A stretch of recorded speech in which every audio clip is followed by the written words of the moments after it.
My father rolled his eyes when I stepped into the courtroom, that familiar look of disappointment crossing his weathered face like it always had.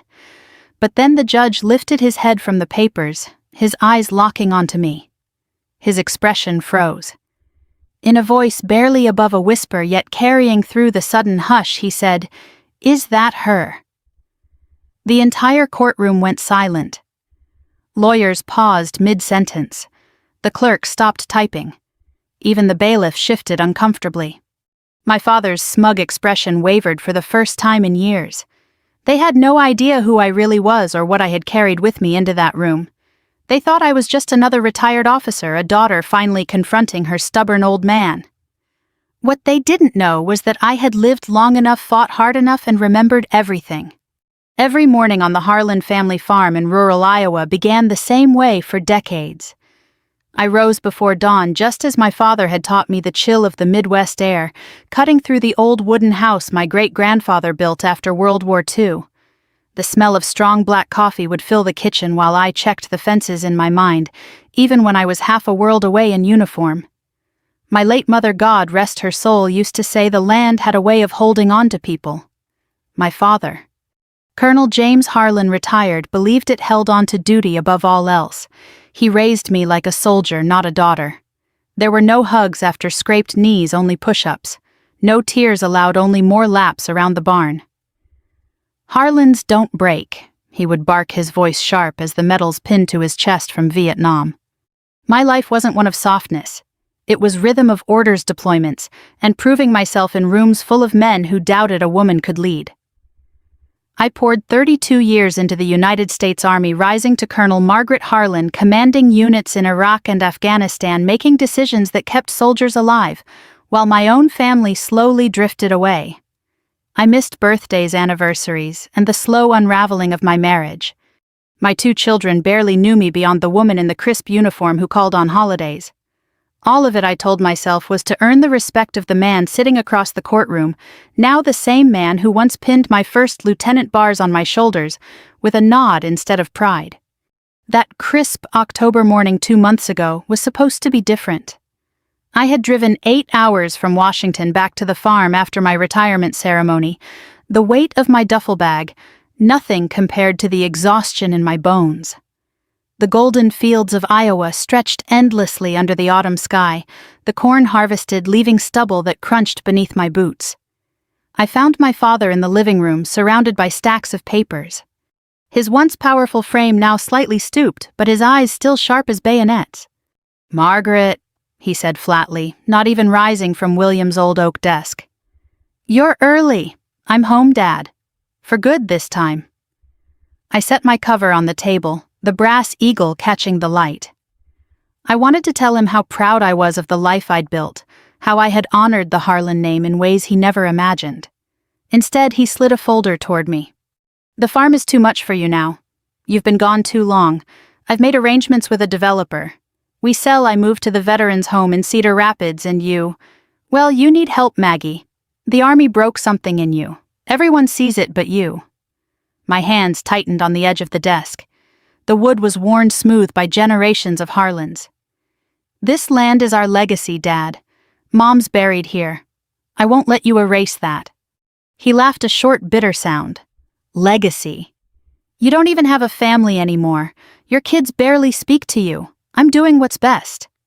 The weeks that followed were a blur of cold arguments and legal papers. My father, the man who taught me duty and honor, had quietly begun proceedings to declare me mentally unfit to manage the estate, citing PTSD and unstable behavior from my service. He wanted control, wanted to sell the one place that still tied us to something real. I stood in that old kitchen, the scent of pine cleaner and aged wood filling my lungs, staring at the man who had shaped me into steel and now wanted to melt me down. I didn't cry. Harlans don't cry. Instead, I made calls, I gathered records, and I waited. Now here we were. In the Woodbury County Courthouse, the American flag hanging heavy behind the judge's bench, its stars and stripes a silent witness. I sat straight-backed in my charcoal suit, my silver hair pulled into a tight bun, medals replaced by quiet dignity. My father, dressed in his old uniform jacket, despite the retirement, glared at me with the same contempt he'd shown when I chose West Point over staying home to be a proper woman. The judge, an older man with kind but weary eyes, cleared his throat. The silence stretched. I met my father's gaze across the aisle, and for the first time in my life I didn't look away first. He had no idea what was coming. None of them did. I had lived in the shadow of his expectations for 54 years. I had sacrificed everything to make him proud. And now, with the truth I had uncovered in the old barn, safe hidden beneath decades of dust, I was ready to show Colonel James Harlan exactly who his daughter had become. Those words from the judge hung in the air like smoke after a rifle shot, but my mind had already drifted back through the decades, pulled by the weight of my father's stare. The courtroom faded, and I was 12 years old again, standing in the freezing Iowa wind behind the barn, tears streaming down my face after I had fallen from the hayloft and broken my wrist. My father loomed over me, his shadow long and unforgiving in the late afternoon light. "Soldiers don't cry, Margaret," he snapped, his voice cutting sharper than the pain in my arm. "You want to be weak like your mother? Or do you want to be a Harlan?" I bit my lip until it bled, swallowing the sobs as he made me run laps around the property until the sun disappeared behind the cornfields. That was the day I learned that love in our house was measured in endurance, not affection. My younger brother Ethan was the golden child. 2 years my junior, he had our father's broad shoulders and easy confidence. Dad pushed him just as hard, but there was pride in his voice when Ethan excelled. I was the one who had to prove I belonged. When Ethan died at 19 during a training accident at Fort Benning, a faulty parachute that never should have happened, something in my father shattered. He never spoke of it directly. Instead, he poured all his remaining expectations onto me. "You carry both your burdens and his," now he told me at the graveside, the folded flag heavy in my hands. I was 17. That night I enlisted in my heart long before I ever signed the papers. The years blurred into a relentless march. West Point, commissioning, deployments that took me from the dusty streets of Baghdad to the mountains of Afghanistan.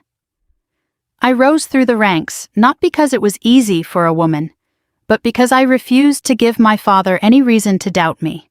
I missed Ethan's would-be wedding. I missed my own daughter's first steps. My marriage to David crumbled under the weight of long absences and unspoken resentments. "You're more married to the army and to proving something to that old man than you ever were to me," he said the day he left. I didn't argue. How could I when he was right?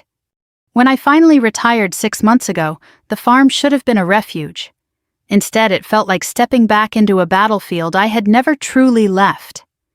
The old white farmhouse still smelled of polished oak gun oil and the faint trace of my mother's lavender sachets that Dad refused to throw away. The screen door creaked, the same familiar protest as I stepped inside. My father was sitting at the kitchen table, newspapers spread before him, a half-empty mug of coffee gone cold. "You're back," he said without looking up. No welcome, no hug, just that flat acknowledgement. "I'm staying, Dad. This is home," he snorted. "Home. You've been a ghost here for 30 years. Now you think you can just walk in and take over." The argument started small and grew like Iowa thunderstorms, sudden, fierce, and destructive. He criticized everything: the way I made coffee, how I left my boots by the door, my soft posture after years behind a desk instead of in the field. But beneath the petty jabs lay something darker. I began noticing missing documents, late-night phone calls, and unfamiliar cars pulling up the long gravel drive. When I confronted him, he waved me off. "You've got that look in your eyes again, Maggie, the one that says the war followed you home. The VA doctors warned me about this. PTSD, unstable. You're not fit to run this place."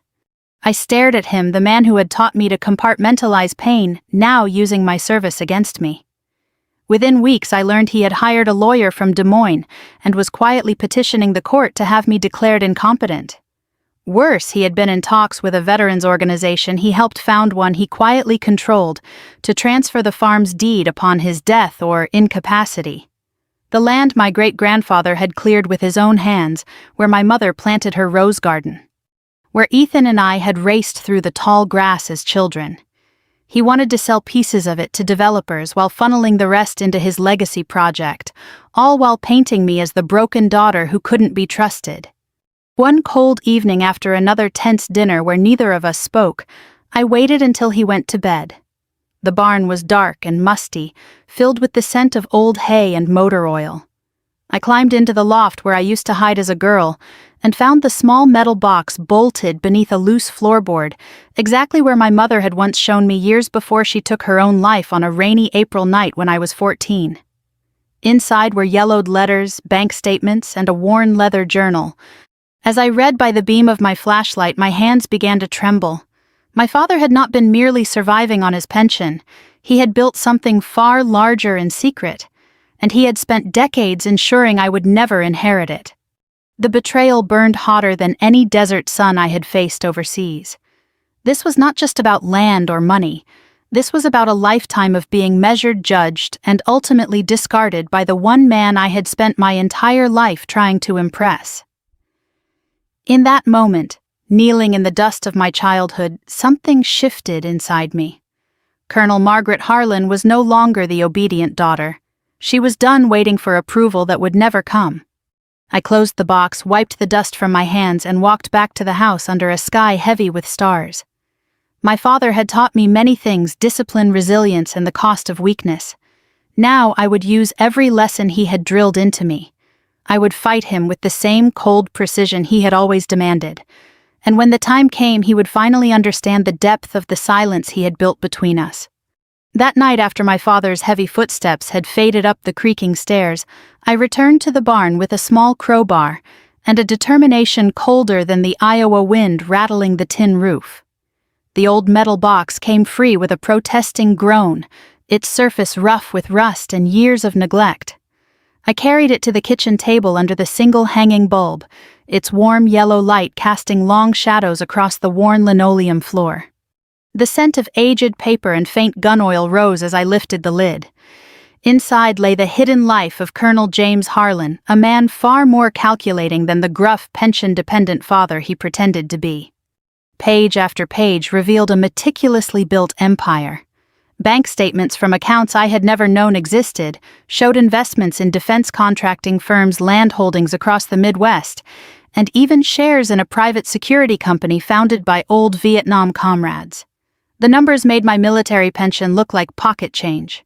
For decades, while he lectured me about duty and sacrifice, he had quietly turned his military connections into substantial wealth. There were letters from generals and senators thanking him for discreet assistance on procurement deals. He had been pulling strings from the shadows long after his uniform came off. But the deepest cut came from a sealed envelope addressed to me in his precise slanted handwriting. My hands shook slightly as I unfolded the pages dated 5 years earlier, never sent. Margaret, if you're reading this, I'm gone, or you've gone digging where you shouldn't. You always were too stubborn for your own good. I built this for the Harlan name, not for weakness. Your service was adequate, but a woman commanding men in combat was always a risk I tried to mitigate. A quiet word here, a delayed promotion there, it was for your own protection as much as the Army's. Ethan would have carried the legacy properly. You fight like a Harlan, but you feel too much just like your mother. The words blurred. I had suspected, but seeing it in his handwriting drove the knife deeper. He had sabotaged me. The promotion I lost to a less qualified officer in 2012, the command position that mysteriously went to someone else in Afghanistan, his doing. All while I was thousands of miles away trying to earn his respect through blood and sweat. Deeper in the box were hospital records and a private investigator's report. My mother hadn't died in a simple accident, as he had always claimed.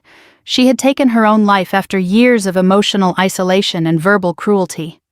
The report detailed nights of her crying alone while he drank in the study, berating her for producing a soft daughter, and then losing his precious son. She had left a note he had destroyed begging him to show me kindness. Rage, pure and focused, settled in my chest like a well-aimed round. This wasn't just greed or control. This was a lifetime of systematic diminishment. The man who taught me honor had none when it came to his own family. He wanted to erase my place in this legacy and rewrite the story with himself as the sole guardian of the Harlan name. I didn't sleep that night. Instead, I photographed every document with my secure phone, then carefully returned the originals.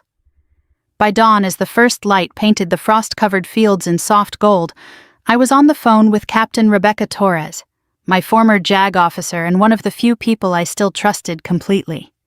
"Colonel Harlan," she said, her voice sharp, even at 6 a.m. "This is heavy: financial manipulation, undue influence, possible elder fraud on his part. And those blocked promotions border on illegal command influence.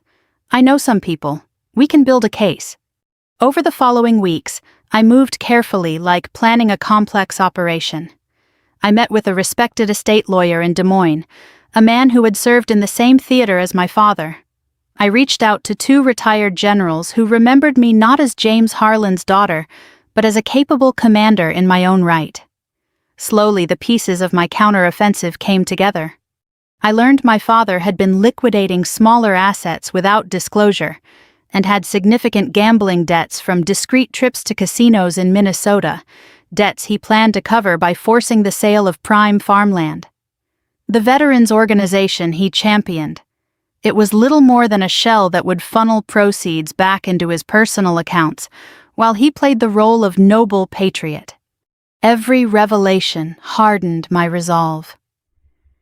I sat on the old wooden porch one evening wrapped in my mother's faded quilt, the scent of wood smoke from the neighbor's chimney drifting on the air. The same porch where my father once taught me to salute properly at age 6. I watched him through the window as he reviewed papers at the desk, his shoulders slightly hunched now, age finally catching the man who refused to bend. He still saw me as that crying 12-year-old girl. He had no idea I had become something far more dangerous, a woman who had learned his lessons better than he ever intended. I had spent my career outmaneuvering enemies who underestimated me. Now I would apply that same precision at home. The court date had been set. My father believed he was walking into a simple competency hearing to sideline his difficult daughter. He had no idea I was bringing an entire hidden war chest into that courtroom. Documents, financial trails, witness statements from people he thought loyal only to him. As I prepared my uniform for the hearing, not the dress blues but a tailored civilian suit that still carried the posture of command, I felt a strange calm. This wasn't just about saving the farm anymore. This was about forcing my father to confront every lie he had told himself about our family, about me, and about the kind of man he truly was. He wanted a war. I would give him one he would never forget. The courtroom air felt thick with anticipation as we returned from recess, the wooden benches creaking under the weight of scattered spectators. My father sat rigidly at his table, his old uniform jacket pressed sharp metals gleaming under the fluorescent lights, as if they could shield him from what was coming. He glanced at me with that familiar mix of disdain and confidence, the same look he had given me before every inspection growing up. He still believed this was his territory, his rules, his victory. I kept my face, impassive hands folded calmly on the table, the faint scent of polished wood and paper files grounding me like the Iowa soil after rain. Judge Anderson called the session to order. My father's lawyer began with practiced smoothness, painting me as the unstable daughter scarred by war, a woman whose long absences had broken her family and left her unfit to manage the historic Harlan farm. Colonel Harlan Sr. has only his daughter's best interests at heart, the lawyer claimed. This is about protecting the family legacy. I rose slowly when it was my turn, every movement deliberate, the way I had entered briefing rooms in Kandahar. Rebecca Torres stood beside me, but this moment was mine. I placed a thick binder on the bench and met the judge's eyes. "Your Honor, my father taught me honor, duty, and truth. Today I bring all 3. One by one I presented the documents, financial records showing secret accounts, proof of unauthorized land sales, the investigator's report on my mother's death, and finally copies of the letters where he admitted interfering with my career. The courtroom grew deathly quiet. My father's face drained of color as I read aloud from the unsent letter, my voice steady but carrying the weight of every sacrificed year. You fight like a Harlan, but you feel too much, just like your mother. Those are your words, Dad, written in your own hand. While I was leading troops under fire, you were pulling strings to keep me from advancing. While I was earning these, I touched the spot where my ribbons would have been. You were planning to erase me from our family's story. James Harlan rose halfway from his chair, his hand trembling. Margaret, that's enough. You're twisting things. I protected this family. Protected. My voice cracked for the first time, not from weakness, but from the raw surge of decades of pain. You broke Mom. You broke Ethan's memory by making me carry him like a burden instead of a brother. And you tried to break me, all so you could control the narrative of the great Colonel Harlan. The judge called for order, but the dam had broken. My father's lawyer tried to object, but the evidence was overwhelming. I continued laying out how I had already quietly purchased the notes on the smaller parcels he tried to sell, and secured liens on the rest. The farm wasn't going anywhere without my consent. Then I delivered the final blow. I will not sell our land to developers. Instead, I am establishing the Harlan Veterans Healing Ranch on the full 200 acres. A place where soldiers like me, men and women carrying invisible wounds, can come to heal. Where families can reconnect. Where the lessons of duty include compassion, something you never taught me, Dad. The barn will become a counseling center. The fields will grow food for residents. And your name will live on not as a monument to control, but to redemption. My father stared at me, his mouth slightly open, the invincible colonel finally looking every one of his 80 years. For a long moment, the man who had never shown vulnerability in front of me looked truly afraid. Margaret. His voice was hoarse. You can't do this. That land is mine. I built everything. You built walls, I replied quietly. I'm choosing to build bridges. You wanted me declared incompetent. The court now has all the evidence it needs to see who truly lacks capacity for honest judgment. Judge Anderson adjourned briefly to review the new documents. When he returned, his ruling was swift and decisive. He denied my father's petition, upheld my authority over the estate, and ordered an independent audit of the financial dealings. My father sat motionless as the gavel fell, the sound echoing like a final salute. After the session, he approached me in the hallway as people filed out. The bailiff stayed close, but my father didn't look like he wanted to fight anymore. Up close, I could see the age spots on his hands, the slight tremor in his once steady grip. I never meant for it to go this far, he said, his voice barely above a whisper. You were supposed to be stronger than her. Stronger than me. I am, I answered. That's why I'm not destroying you. You can stay on the farm, in the guest house, under supervision. But the decisions will be mine now. This is your chance to finally be the father you never were. He searched my face for the obedient daughter he once controlled. She was gone. In her place stood a woman who had survived wars both overseas and at home. As I walked out of the courthouse into the crisp Iowa afternoon, the wind carrying the distant smell of harvested fields, I felt something I hadn't in decades, peace mixed with sorrow. Revenge wasn't the explosion I once imagined. It was this quiet, methodical justice, the kind that left scars but also opened doors to healing. My father would have to live with the consequences of the empire he built in shadows. I would use that same empire to create light. The years that followed moved with the steady rhythm of Iowa seasons, harsh winters, giving way to tender springs, golden summers, bleeding into harvest autumns. Today, 5 years after that fateful day in the Woodbury County Courthouse, I stood on the wide front porch of the main farmhouse, a mug of strong black coffee warming my hands.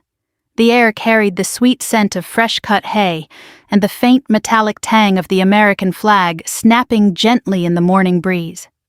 Below me, the Harlan Veterans Healing Ranch stretched across 200 acres of rolling land that had once nearly been lost to bitterness and greed. Laughter rose from the newly built counseling barn where a group of veterans sat in a circle, some still young, others with silver hair like mine. A former Marine sergeant was sharing a story that ended in quiet tears and gentle nods of understanding. Further out in the fields, residents tended the vegetable gardens we had planted together, their hands working the same soil my great-grandfather had cleared.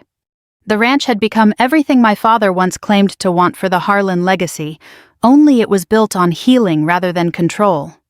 My father lived in the remodeled guest house now just 50 yards from the main home. At 85, his once commanding frame had grown frail, his steps slow and deliberate with the help of a cane. The court-mandated supervision had evolved into something quieter, almost gentle. He spent his days sitting on his small porch, watching the activity with a mixture of pride and quiet regret. We rarely spoke of the past in direct terms. Some wounds run too deep for easy words. But on certain evenings when the sun painted the sky in fiery oranges and pinks, he would accept a cup of coffee from me and offer small observations about the land or the veterans. "You did good, Margaret," he said one recent evening, his voice rough with age. His eyes still sharp but softer now met mine. "Better than I would have." I didn't reply immediately. I simply sat beside him, the old wooden swing creaking under our combined weight, the scent of his aftershave, the same one he had worn since Vietnam, mixing with the cool night air. Forgiveness was not a single moment, but a daily choice. I had not forgotten the letters, the sabotage, or the lonely years, but I had chosen not to let hatred define the final chapter of our story. He had lost the power to break me. In return, I gave him the dignity of watching something meaningful grow from the ashes of our conflict. My own children, Sarah and Michael, had slowly returned to my life. At first their visits were cautious, filled with years of resentment for my long absences. But watching me build this place, seeing their mother not as the distant officer but as a woman fighting for something bigger, had begun to bridge the gap. Last month, Sarah brought her 2 young boys to spend the summer. I taught them to fish in the same pond where Ethan and I once played. Michael, now an Army captain himself, saluted me properly during his last visit, something my father had never done. The ranch had grown beyond our small corner of Iowa. We now partnered with VA hospitals across the Midwest, offering programs that combined traditional therapy with the honest work of the land. Men and women who arrived broken found purpose again, planting seeds, caring for horses, or simply sitting on the porch, listening to the wind through the corn. Many told me the place saved them. In truth, building it had saved me. One crisp morning last week, I walked the familiar path to the family cemetery at the edge of the property. My mother's simple headstone sat beside Ethan's. I placed fresh wildflowers on both the purple petals, bright against the gray granite. "I finally understand," I whispered to them. "Honor isn't just about standing tall in uniform. It's about standing up when it matters most at home." As I turned back toward the house, I saw my father watching me from his porch. He raised a hand in a slow, deliberate wave, the closest thing to approval I had ever received from him. I waved back. The circle, jagged and painful as it had been, was finally closing. Standing here now, looking out over land that had witnessed 4 generations of Harlans, I realized that revenge, true revenge, was never about destruction. It was about taking back the power to write the ending. My father tried to erase me. Instead, I rewrote our legacy into something that would outlast both of us. The sun climbed higher, warming my face. In the distance, children's laughter mingled with the serious conversations of veterans finding their way home. This was victory, not the kind celebrated with parades and medals, but the quiet, enduring kind that touches lives long after the courtroom drama fades. If my story has touched something in you, I want you to know you are not alone. Whether you are a parent who feels betrayed by your children, a child carrying the weight of a difficult father, or a veteran still fighting battles, no one else can see there is strength in choosing truth over silence and purpose over pain. What would you have done in my place? Have you ever had to fight for your dignity within your own family? I would love to hear your stories in the comments below. Tell me which city or town you're watching from today. Your words remind me that these lessons travel far beyond the Iowa fields. Thank you for sitting with me through this journey.